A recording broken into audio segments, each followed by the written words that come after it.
호세아서 4장 1절부터 19절까지 말씀 가지고 하나님을 아는 지식이라는 제목으로 말씀을 또 오늘도 나누도록 하겠습니다. 사람의 몸 속 안에 깊은 병이 들게 되어지면 반드시 수술을 해야만 하는 그런 시점이 오게 되기도 하는 것 같습니다. 그렇게 되면 수술을 하게 될 때 가장 첫 단계는 어떤 단계가 있을까요? 수술을 하려면 먼저 몸에 칼을 대야죠. 그리고 몸을 여는 작업이 필요합니다. 그러니까 환부를 찾기 위해서 그 수술할 장소를 찾기 위해서 몸에 칼을 대서 찢고 그리고 그 환부를 여는 작업이 필요하다라고 하는 것입니다. 물론 몸에 칼을 대는 것 자체 그리고 그 환부를 여는 것 자체가 큰 부담이고 어려운 일이기도 할 것 같습니다. 그래서 나이가 좀 어린 아이들이 그런 수술을 해야 되는 경우가 생기면 부모를 비롯해서 주위에 있는 많은 분들이 그렇게 늘 이야기하죠. 어린아이의 몸에 칼을 대다니. 그렇지 않습니까? 저 어린아이의 몸에 칼을 대야 하다니. 이런 말씀들 하십니다.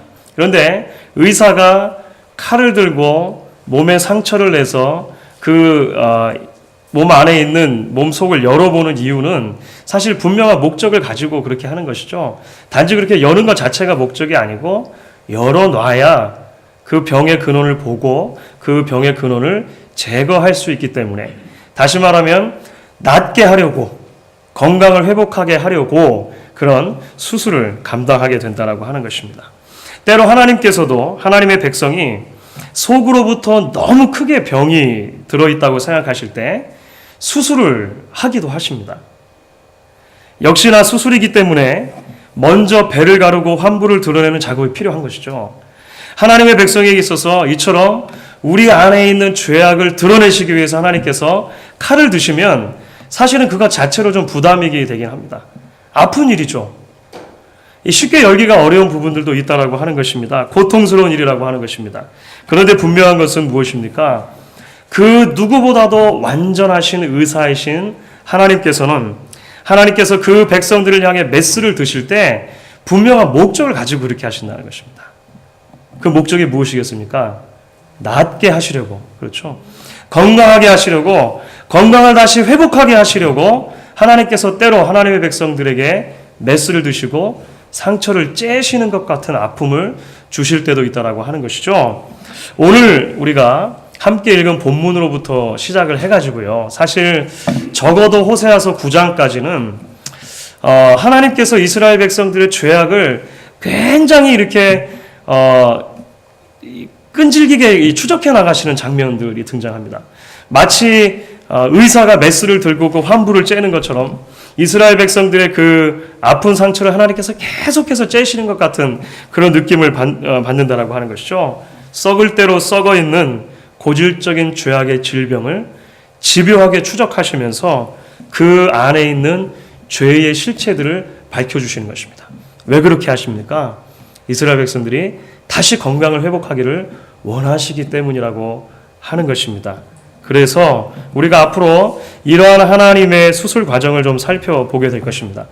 이것이 오늘날 우리가 들어도 좀 부담스러운 부분들이 많이 있습니다.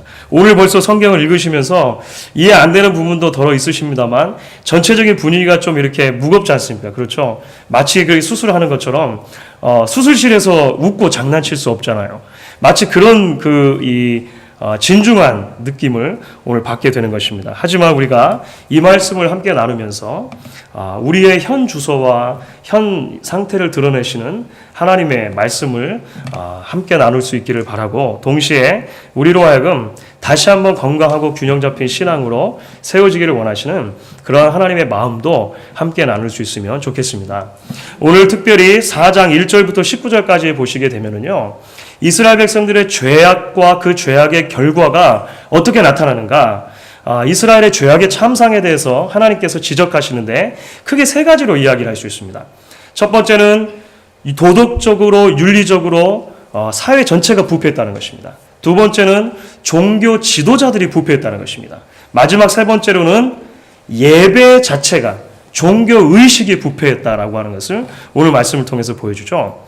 자, 첫 번째로 오늘 1절부터 3절까지 말씀을 보시게 되면 우리가 사실 읽으시면서 좀 어려운 부분들이 분명히 있는 것 같습니다. 근데 제가 이렇게 정리를 해서 이렇게 말씀을 드리는 것입니다.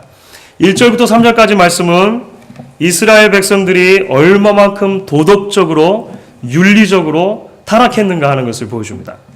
특별히 얼마만큼 도덕적으로 윤리적으로 타락했느냐라고 하는 것을 이야기하면서 그들에게 없는 것은 무엇이고 그들에게 있는 것은 무엇인가, 뭐 이런 형태로 이야기를 해줘요.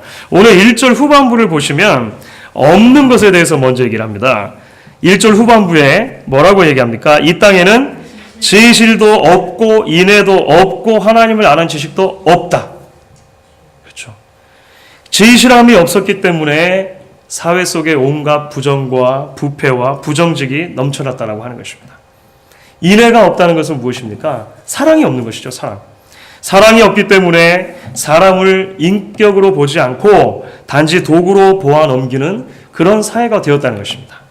마지막으로는 하나님에 대한 지식이 없었기 때문에 마음속에 하나님이 없어진 지가 오래되었기 때문에 사람들의 생활 속에서 하나님과 그 하나님의 말씀이 조금도 영향력을 발휘하지 못하고 있었다.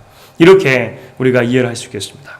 그러면 그렇게 진실함도 없고 인애, 사랑도 없고 하나님에 대한 지식도 없기 때문에 그들에게 있는 것이 이제 무엇입니까? 그들에게 발견될 수 있는 것, 그게 바로 2절 말씀이죠. 같이 한번 읽겠습니다. 2절입니다. 오직 저주와 사위와 살인과 투절과 간음뿐이요 강포하여 피가 피를 뒤지되임이라. 이게 무슨 말입니까? 굉장히 좀 어두운 이미지가 계속 등장하는 거죠. 저주라고 하는 것은 사람들 사이에 그리고 하나님을 향해서 저주의 말을 퍼붓는 것을 이야기합니다. 사위라고 하는 것은 뭘까요? 며느리 사위할 때 사위가 아니고요. 이 사위는 거짓말을 말해요. 거짓말이라고 번역하면 되는데 좀 어렵게 번역이 됐습니다. 그렇죠? 또 어려운 단어가 나오죠. 투절. 이 투기 이런 것은 아니고요. 투절은 도둑질입니다. 도둑질. 스틸 하는 것이죠. 훔치는 것입니다. 강포하여, 그러니까 마음이 강팍해져서 피가 피를 뒤대인다. 그러니까 피가 피를 잇는다라고 하는 것인데요. 폭력이 끊이지 않고 사회 가운데 난무하고 인명경시의 풍조가 일어나는 사회였다라고 하는 것을 이야기하는 것입니다. 그러면 우리가 쉽게 이해할 수 있는 살인, 간음이라고 하는 것과 더불어서 지금 이들에게 있는 것을 다 포함해놓고 보면은요, 사실은 우리가 무엇이라고 정리할 수 있겠습니까? 사실 10계명에서 하나님께서 말씀하신 모든 계명이 다 어겨지고 있는 것이죠. 거짓말하지 말라, 간음하지 말라, 훔치지 말라, 저주하지 말라, 하나님의 이름을 망령되이 일컫지 말라, 이러한 모든 계명들이 다 무너지고 있는 시대, 하나님의 말씀이 무너지고 있는 시대가 바로 그 당시 시대였다라고 하는 것을 그들의 도덕적이고 윤리적인 타락의 모습을 통해서 보여줍니다. 이제 조금 더 나아가게 되면 4절부터 10절까지 말씀에서 종교 지도자들도 부패했다, 이렇게 이야기를 해줍니다. 그러니까 사회가 도덕적으로 윤리적으로 부패한 것과 더불어서 종교의 지도자들, 특별히 제사장들이죠. 제사장들이 부패했다라고 이야기합니다. 제사장의 부패의 모습의 가장 이 적나라한 모습이 사실은 8절 말씀에 드러나요. 근데 이해하기는 좀 어렵습니다만 일단 읽고 설명을 드리겠습니다. 8절 말씀을 같이 한번 읽겠습니다. 저희가 내 백성의 속죄 제물을 먹고 그 마음을 저희의 죄악에 두는도다. 이게 무슨 말일까요? 이거를 조금 더 우리가 알아듣기 쉽게 풀어서 말씀드리면 이런 것입니다. 저희가 내 백성의 죄 때문에 배가 불렀고 그렇기 때문에 늘 백성들이 죄를 짓기를 원했다, 이렇게 이야기할 수 있어요. 자, 그러면 이건 또 무슨 말입니까? 이 말씀을 이해를 하시려면 구약의 이 제사제도, 그 중에서도 속죄제가 어떻게 드려졌는가를 조금 생각해 볼 필요가 있습니다. 여러분 레위기 4장을 보시게 되면요, 속죄제라고 하는 제사를 설명을 해줘요. 제사가 여러 종류가 있지 않습니까? 근데 속죄제라고 하는 것은 말 그대로 어떤 사람이 죄를 지었다라고 했을 때, 마음의 양심의 가책이 생겼을 때 하나님 앞에서 그 죄를 사하는 의식으로 드리는 제사가 되는 것입니다. 가정 형편에 따라서 제물의 종류는 다양할 수 있어요. 하지만 제사를 드리는 방법은 동일합니다. 어떻게 드리느냐면 그것이 소든지 양이든 염소이든지 간에 제사장에로 가져가면 제사장이 이 짐승을 잡아서 죽이고 피를 다 흘립니다. 그리고 나서 이제 번제를 드리면은 전체를 다 불살라서 드리지 않습니까? 속죄제는 번제로 드리는 것이 아닙니다. 속죄제를 드릴 때는 그 짐승의 내장과 기름에 해당하는 부분만 다 긁어 모아서 그것을 불태워서 드려요. 그럼 이제 뭐가 남습니까? 뭐가 남습니까? 고기가 남죠, 고기. 기름하고 내장만 태워서 드렸으니까 남는 거는 고기죠. 그 고기 부분은 어떻게 처리를 하겠습니까? 속죄제 법칙은 제사장에게 드리는 거예요. 제사장 가족이 이 나머지 고기 부분은 취하게 돼 있었다라고 하는 것입니다. 그래서 이러한 제사의 제도를 호세아 당시의 제사장들은 악용하기 시작했다라고 하는 거예요. 왜 그렇겠습니까? 한번 계산해 보십시오. 사람들이 죄를 많이 지면 질수록 고기가 많아지잖아요. 쉽게 말하면 사람들이 죄를 많이 지어서 제사를 많이 드리면 드릴수록 내가 사유 재산을 착복할 수 있는 가능성이 훨씬 많아지는 것입니다. 이게 굉장히 웃지 못할 일이 벌어지는 것이죠. 하나님의 마음을 가지고 하나님과 백성들 사이에 서서 사람들은 죄를 짓지 못하도록 하고 혹여라도 죄를 지었을 때 사람들 대신해서 제사를 드려주는 그 제사장들이 이제 호세아 시대가 되니까 어떻게 했다는 것입니까? 마음속으로 요즘에 사람들이 죄를 안 짓나? 그런 것이죠. 왜 요즘에 사람들이 죄를 안 짓지? 고기가 좀 덜 들어오네? 이렇게 하기 시작했다는 것입니다. 제사장들이 죄 때문에 배가 불렀고, 그렇죠. 속죄 죄물로 인해서 배가 불렀고, 그 결과로 사람들의 죄에 계속 마음을 두게 되었다. 사람들이 죄를 짓나 안 짓나 계속해서 마음을 쓰게 되었다. 이것이 바로 당시 종교 지도자들의 부패한 모습의 아주 적나라한 단면이었다라고 하는 것입니다. 이제 이처럼 사회 속에 도덕적으로 윤리적으로 부패하게 되어지고 그 다음에 종교 지도자들이 범죄하고 타락하게 되어지니까 자연스럽게 예배도 타락하게 되었습니다. 그렇죠?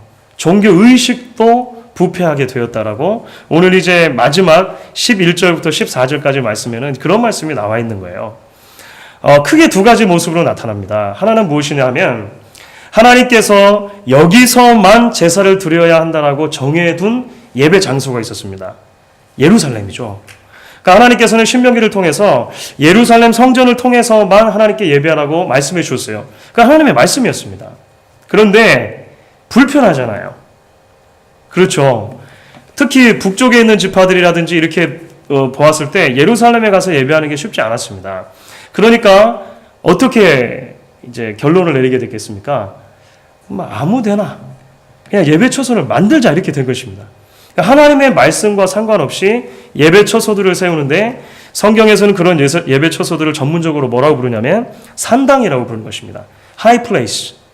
이것은 이방 종교를 그대로 본딴 거예요. 이방 종교들은 예배를 드릴 때 산에다가 단을 짓고 특별히 나무 아래 오늘 말씀해 보시게 되면 상수리 나무 몇 가지 나무가 나오지 않습니까? 그런 큰 신령한 힘이 있다고 생각되어지는 나무 아래다가 제단을 쌓고 거기서 예배를 드렸는데 이스라엘 백성들이 그 모습을 그대로 따라하게 된 것입니다. 두 번째는 비슷하게 연결이 되어지는데요. 이방인들의 종교 행사 또는 그 예배의 이 잘못된 점을 따라서 하나님을 예배하면서 종교적인 매춘을 한 것입니다. 이거는 대표적으로 바알 종교의 특징이에요. 바알 종교. 그러니까 가나안 종교의 바알 종교의 특징이 뭐냐면 우리가 지난번에도 잠깐 말씀드린 것처럼 농경사회라고 말씀드렸지 않습니까? 비가 와야 농사가 되는 것이죠. 가나안 사람들은 비가 안 오면 바알과 그 바알의 와이프가 누구죠? 아세라. 대개 우리가 아세라라고 알고 있습니다. 바알과 아세라 사이에 금술이 안 좋아졌다. 이렇게 생각했어요. 가나안 사람들이. 그래서 바알과 아세라 신이 부부관계를 자꾸 가져야 비가 내리는데 그렇지 않다고 생각한 것입니다. 그러면 그 신들의 마음을 돌릴 수 있는 방법을 뭐라고 생각했냐면 가나안 사람들은 종교적으로 성전에서 산당에서 행음을 하는 것입니다. 매춘을 하는 거예요. 그렇게 해서 신들을 자극할 수 있다고 생각한 거죠. 신들이 인간이 행음하는 모습을 보고 좀 자극을 받아서 부부관계가 좋아졌으면 좋겠다. 야, 무슨 이런 종교가 다 있습니까? 그렇죠. 그러니까 바알 산당에는 항상 남자 창기들과 여자 창기들이 종교적으로 있었습니다. 거기에 예배 들어오는 사람들과 관계를 맺게 되는 거예요. 이스라엘 백성들이 이 모습을 따라했다는 것입니다. 오늘 너희의 딸들이 행음하고 너희의 며느리들이 간음했다라고 하는 것이 영적인 측면에서 이런 것을 의미하는 거예요. 그러니까 실제적으로 하나님을 예배하면서도 마치 바알신을 섬기는 것처럼 그렇게 자기 마음대로 하나님을 섬길 수 있었다라고 이제 이야기를 하는 것입니다. 사랑하는 성도 여러분, 그런데 우리가 오늘 이 말씀을 통해서 하나님께서 이스라엘 백성들의 죄악을 낱낱이 지적하시고 드러내어 주시는데 이 고발의 말씀을 접하면서 우리의 마음 한구석이 좀 무거워지는 것을 발견하게 되어집니다. 여러분 혹시 그러지 않으십니까? 왜냐하면 하나님의 오늘 주시는 이 말씀이 단지 수천 년 전에 있었던 하나님의 백성들의 모습만을 이야기한다고 하기에는 너무 현실적인 거예요. 오늘 이 시대의 모습이 너무나도 이 하나님께서 지적해 주시는 이 죄악의 모습들과 닮아 있다라고 하는 것을 우리가 오늘 말씀을 통해서 바라보면서 마음이 무거워진다라고 하는 것입니다. 무엇이 정말로 하나님을 기쁘시게 해드리는 것인가? 진지하게 고민하기보다는 편한 대로, 마음대로, 내 생각대로 믿는 소위 내가 복음의 신앙. 어떤 분들은 자랑스럽게 가끔 얘기하시더라고요. 저는 내가 복음을 믿기 때문에 목사님 너무 그렇게 말씀 안 하셔도 괜찮습니다.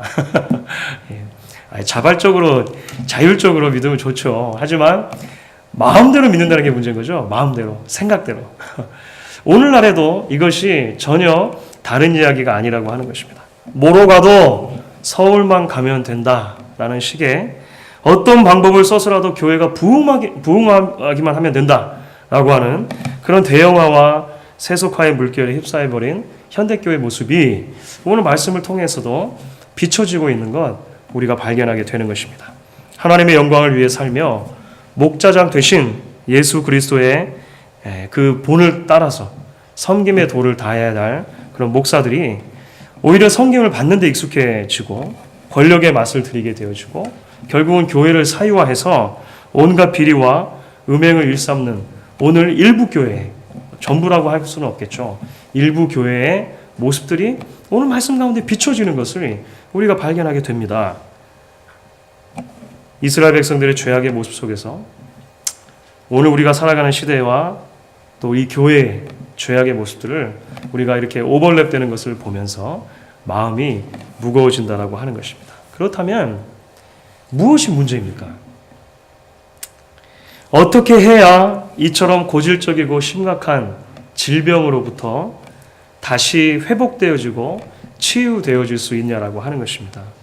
여러분 정말로 의사가 훌륭하다면 병의 원인을 찾게 되어 있겠죠. 미국 병원들은 정말 이렇게 어디가 아파서 가면 그 검사를 많이 하는 것 같아요. 여러분 그런 거 간혹 느끼시죠?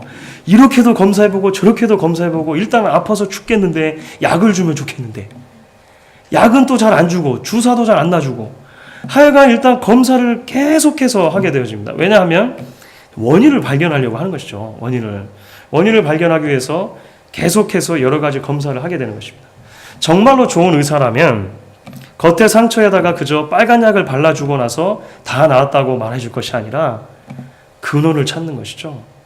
오늘 하나님께서 말씀 가운데 사실은 이렇게 이스라엘 백성들의 죄악을 다 까발려 놓는 것으로만 마치는 것이 아니고 그 모든 죄악의 근원에 무엇이 있는가 그 핵심에 대해서도 진단을 하고 이야기를 해주고 계십니다.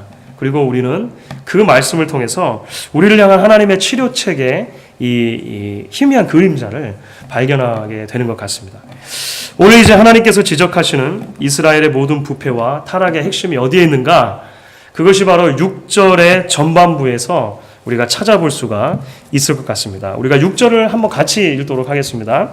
6절 말씀을 같이 읽습니다. 내 백성이 지식이 없으므로 망하는도다. 내가 지식을 버렸으니 나도 너를 버려 내 제사장이 되지 못하게 할 것이요 내가 내 하나님의 율법을 잊었으니 나도 내 자녀들을 잊어버리리라. 내 백성이 지식이 없으므로 망하는도다. 이 모든 죄악과 부패의 문제, 그리고 그래서 결국은 망하게 될 처지에 있는 이스라엘의 문제의 가장 근원에 무엇이 있는가 하면 지식이 없는 것이 있다는 것입니다. 그러니까 지식의 부재가 이스라엘 백성들이 가지고 있는 모든 문제의 근원이었다라고 이야기를 하는 것이죠. 사실은 이 지식에 대한 주제가 그래서 오늘 4장 1절부터 19절까지의 골고루 사실 퍼져서 이야기가 되고 있는 것을 우리가 알 수 있습니다. 1절 말씀에서도 지식이 없다라고 하는 이야기를 해 주셨습니다. 그리고 나서 나중에 14절을 보시게 되면 이렇게 말하죠. 14절 맨 마지막입니다. 깨닫지 못하는 백성은 패망하리라. 지식이 없는 백성은 망한다라고 하는 것입니다. 깨닫지 못하는 백성이 망한다라고 이야기하는 것이죠. 그렇다면 지식이 없다는 것은 무엇을 이야기하는 것입니까? 도대체 무엇에 대한 지식이냐고 하는 것이죠. 오늘 6절 후반부에서는 그것이 이야기되는데요. 바로 하나님에 대한 지식, 그리고 하나님의 말씀에 대한 지식을 의미하게 되는 것입니다. 하나님을 모르고 하나님의 말씀에 대해서도 모르기 때문에 이러한 죄악의 참상들이 벌어질 수밖에 없었다. 이렇게 이야기를 하고 있다라고 하는 것이죠. 먼저 내가 지식을 버렸다 이렇게 얘기합니다. 의도적으로 하나님을 거부하고 멸시했다는 의미가 되어집니다. 또 내가 내 하나님의 율법을 잊었다라고 이야기하기도 합니다. 하나님의 율법을 의도적으로 잊어버린 거예요. 그러니까 무지라고 했을 때 이것이 단순하게 모르는 정도. 그러니까 우리 아이들이 학교에서 공부를 하다 보면 곱하기를 공부할 때 구구단을 외울 때 2단부터 4단까지만 배우고 아직 5단부터 9단을 안 배웠으면 5단부터 9단까지에 대해서는 무지한 거잖아요. 왜 무지합니까? 이거는 모르니까 그런 거죠. 이럴 때는 잘못이라고 할 수는 없는 겁니다. 그렇습니까? 그렇지 않습니까? 예, 그렇죠. 감사합니다. 이런 거는 모르니까, 이거는 그러니까 배우지 않았기 때문에 모르는 것입니다. 성경에서 내 백성이 지식이 없음으로 망한다라고 했을 때 그런 종류의 모름을 의미하는 것이겠습니까? 그게 아니라고 하는 것이죠. 이미 하나님의 말씀이 주어졌고, 이미 하나님께서 그들을 만나주셨고, 이미 하나님께서 그들의 삶 속에 하나님의 살아계심을 보여주시고 역사하셨음에도 불구하고 인생의 어느 시점 가운데 의도적으로 하나님을 무시하는 것입니다. 의도적으로 하나님을 배척하는 것이죠. 삶의 변두리자리로 자꾸 하나님을 몰아내는 것, 그것이 바로 오늘 말씀 속에서 내 백성이 무지하다라고 할 때 이야기하는 무지의 속성이라고 하는 것입니다. 의도적인 것이죠. 의도적인 것. 사랑하는 여러분, 여기서 우리는 오늘날 우리 자신들과 이 시대의 교회가 가지고 있는 여러 문제들의 핵심을 드러내시는 하나님의 메스를 보게 되는 것입니다. 도대체 하나님의 백성이라고 하지만 우리 삶 속에 죄악이 끊이지 않는 이유가 무엇입니까? 늘 넘어지는 연약한 부분들, 항상 우리 곁에 있는 이유가 무엇이냐고 하는 것입니다. 우리가 우리의 말과 행동으로 또는 삶의 결단이나 모습들을 통해서 다른 사람들을 넘어지게 하고 시험 들게 하고 상처를 주는 이유가 무엇이냐고 하는 것입니다. 왜 이처럼 하나님의 백성들이 모인 교회에 참으로 안타까운 불신과 반목과 때에 따라서는 더럽고 냄새나는 일마저 생기느냐라고 하는 것입니다. 문제는 우리가 하나님께서 우리에게 자신을 나타내 주시고 보여주심에도 불구하고 그 하나님을 의도적으로 잊어버리려고 하고 그 하나님의 말씀을 의도적으로 덮어두고 무시하려는 경향이 있다고 하는 것을 오늘 이야기가 얘기해 주는 것입니다. 때로 우리는 의도적으로 하나님의 말씀을 무시하죠. 우리 마음속에서 그러면 안 된다, 하나님의 말씀이 이것이다라고 이야기할 때 자꾸 그 말씀을 덮어두고 죄악으로 나가는 때가 있는 것을 고백하게 되어집니다. 때로 내 생각과 내 기준을 가지고 하나님을 판단하다 보니까 하나님에 대해서, 하나님의 말씀에 대해서 오해하게 되는 일도 퍽 생기는 것 같습니다. 나는 이것이 하나님이 정말 원하시는 일인 것 같아 라고 굳게 믿어버렸는데 사실은 하나님의 말씀에 자세히 비추어 보았을 때 그렇지 않은 경우가 많다는 것을 발견하는 것이죠. 때로는 하나님의 말씀이 정말로 원하시는 것이 무엇인가를 묻고 찾기 이전에 너무나도 쉽게 우리의 전통과 우리가 익숙한 삶의 습관에 의해서 중요한 문제들을 결정하고 마는 그런 모습도 발견하게 된다라고 하는 것입니다. 그러나 사랑하는 여러분, 아무리 우리에게 열심이 있어도 그 열심이 바른 지식에 근거하지 않는다면 우리는 하나님께서 기뻐하시는 바른 열매를 맺을 수 없다는 것을 오늘 말씀을 통해서 기억을 하게 되어지는 것입니다. 호세아서 전체를 통해서 호세아가 마음을 담아서 이스라엘 백성들에게 회개하고 돌아오라고 할 때 돌아오라라고 하는 메시지를 전함과 동시에 같이 계속해서 이야기하는 것이 있습니다. 호세아서 전체의 사실 굉장히 중요한 특징이에요. 돌아오라라고 하는 말과 동시에 함께 호세아서에 등장하는 것은요, 너희가 여호와를 알라라고 하는 것입니다. 이게 회개와 같은 비중으로 이야기되는 거예요. 왜냐하면 무지가 여호와를 알지 못하는 것이 바로 패망의 원인에 있기 때문에 그렇다라고 하는 것입니다. 한국 국경일로 하면 얼마 전에 우리가 어린이 주일 지냈습니다. 그리고 5월은 많아요, 한국에는. 그래서 어린이 주일, 어린이날, 어버이날, 그리고 오늘은 무슨 날이죠? 스승의 날. 그리고 이런 건 다 잊어버리셨죠? 우리 달력에는 잘 표시가 안 되니까요. 제가 자랄 때만 해도 그 TV 광고 중에 어린이와 관계돼서 이런 광고가 있었습니다. TV 광고에 애들이 막 뛰어놀고 막 이렇게 하면 그 배우가 누구였는지 기억은 안 납니다. 박 누구셨던 것 같은데 하여간 돌아가신 것 같아요, 지금요. 하여간 그분이 뭐라고 얘기했냐면 개구장이라도 좋다. 튼튼하게만 자라다오. 이거 혹시 생각나세요? 박진규 씨인가? 박노식 씨. 예. 역시. 네. 그 아드님이 지금도 저기 배우 하시죠? 박준규 씨인가 뭐 그러시죠? 예. 하여간 개구장이라도 좋다. 튼튼하게만 자라다오. 이런 그 카피가 있었습니다. 요즘에도 그 광고를 이렇게 베껴가지고 비슷하게 광고를 하나 만들었대요. 그래서 아빠가 나와가지고 아이한테 개구장이라도 좋다. 튼튼하게만 자라다오. 이렇게 얘기를 하면 그 아들이 아빠를 빤히 쳐다보면서 이렇게 얘기한다는 거죠. 아빠, 그건 아빠 시절 얘기죠. 네. 요즘의 아이들은 튼튼하게만 자라가지고는 안 돼요. 학원을 다니고 영어도 배우고 일해야 되기 때문에 애들이 스스로 아는 거죠. 네. 우리를 사랑하시는 하나님 아버지께서 당신의 자녀들이 건강한 모습으로 살기를 원하십니다. 여러분 그 사실 믿으시죠? 하나님의 자녀들이 병들어서 비실비실 살아가는 것이 아니라 튼튼하고 건강하게 자라기를 원하신다라고 하는 것입니다. 그렇기 때문에 자녀들의 삶이 온갖 죄와 악으로 또 나태와 영적인 빈곤함으로 뒤범벅이 될 때 우리를 수술하기 원하시는 거예요. 채찍질도 하시는 것입니다. 그런데 그 수술의 첫 단계가 우리의 질병을 고치기 위해서 이렇게 열어놓는 것이잖아요. 이게 얼마나 아픕니까? 그런데 그 하나님의 수술의 마음은 바로 개구장이라도 좋다. 튼튼하게만 자라다오. 부모라면 누구나 가질 수밖에 없는 그 부모의 마음을 그대로 표현하고 있는 것이라고 하는 것입니다.